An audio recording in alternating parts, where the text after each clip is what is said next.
Hi everyone, Big Thinny Tech Tano here, the internet's busiest music nerd, and it's time for a review of this new Aesop rock record, Integrated Tech Solutions. This is a new LP from rapper, producer extraordinaire, underground vet, Aesop Rock, with a decades-long discography proving him to be a lyrical chemist, a verbal wizard, an English architect. How many words do I need to put together to prove to you how quirked up and unique Aesop Rock is? There are at least a few of these funny charts online graphing out the amount of unique words certain rappers use, and Aesop usually comes out on top of these things. But it's not just the variety of words that go into his verses, but the sometimes dizzying and cryptic ways in which he uses them. Though the guy is capable of being direct and impeccably linear, to the point where some of his songs feel like a rap book on tape, in how he moves from moment to moment with so much detail on a single narrative, or drilling down so deeply into a single topic he's basically subterranean, like with the song Bermuda, where plant life has never sounded so badass, or By the River, which is probably the most impassioned and nerdy tribute to moving bodies of water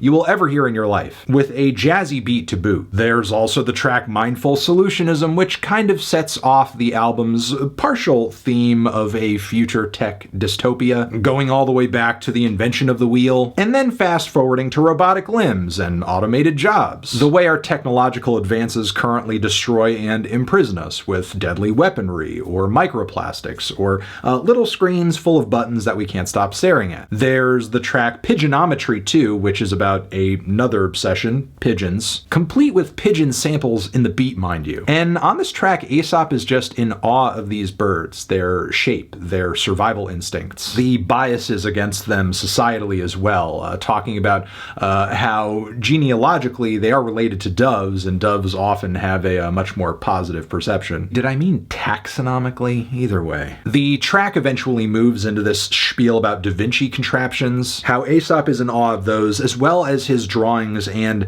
schematics, and in his own way is looking to mirror this by drawing a bunch of pictures of pigeons, maybe 1,000 of them, as he literally describes. But problem is, that's a lot of drawings of pigeons, and he eventually gets tired with this task and moves on to other things. Which, it's kind of hard to tell, is this track actually about pigeons, or is it an ode to Aesop's ADHD hyperfocus intensely moving him from one interest to the next? And honestly, that kind of does dictate the flow of this album overall, because honestly, it does not really follow through with its inferred goal of building this world that is painted by the goofy little intro sketch, The ITS Way, which is this retro-futuristic little commercial about computer convenience bullshit, which is cool. I actually think the idea of an album that follows along these lines is neat. But the issue is, this concept is pretty short-lived, or at the very least, the connections Aesop makes to it throughout the rest of the record are way more tangential, especially as we're going into a flurry of psychedelic drive-through orders and a story about being younger and meeting Mr. T. A track that I love, mind you, and ends up being a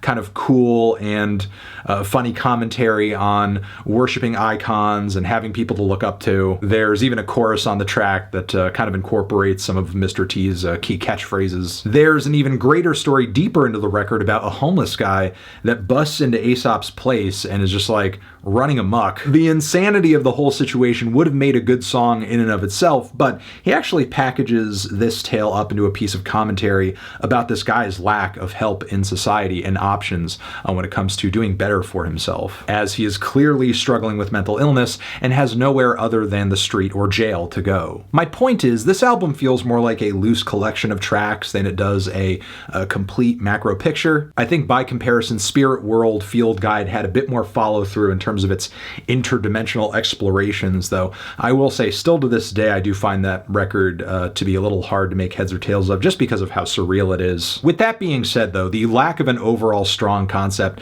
doesn't necessarily ruin this record. The songs individually stand on their own for the most part. The more focused and topical cuts, the more lyrically dizzying cuts cuts like All City Nerve Map, which is honestly just an onslaught with so many internal rhymes and alliterations that show that Aesop Rock to this day is still at the top of his technical game, without going down a road that makes him generally obnoxious to listen to. There are some super solid features on this record that come in the form of Billy Woods, also longtime collaborator Rob Sonic. If I have a major issue with this record overall, it's probably this. As Aesop has taken on the lion's share of everything going into his music, I think over the years he has established some pretty clear patterns that he's kind of painting himself into a corner with, as he pretty much tends to write choruses the same way over and over and over with a lot of the same slightly melodic vocal leads, the layering. He even throws in some filler hooks here and there like the yeah yeps on pidgeonometry that doesn't necessarily add to the song itself. Then on top of that, the beats, which are odd and creative and groovy per usual for an Aesop Rock album, do have really a lot of aesthetic crossover with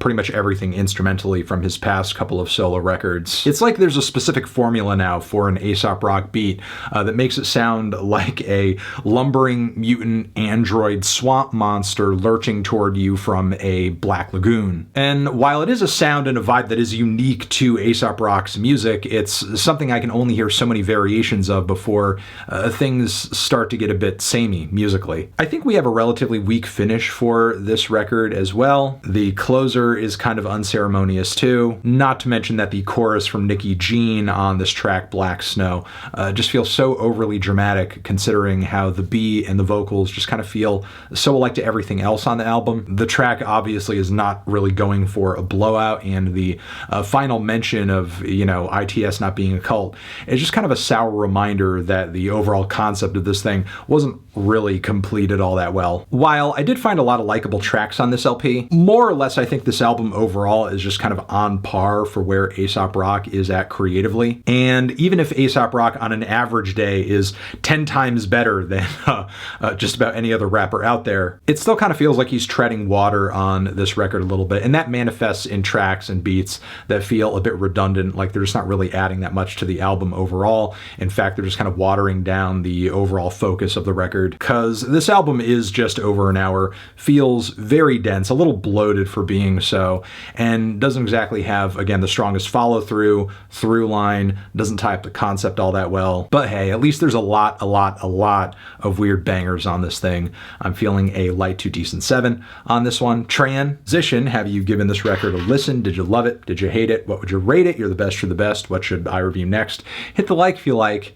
Please subscribe. Please don't cry. Hit the bell as well. Over here next to my head is another video you can check out. Hit that up or the link to subscribe to the channel. Anthony Fantano, Aesop Rock, forever.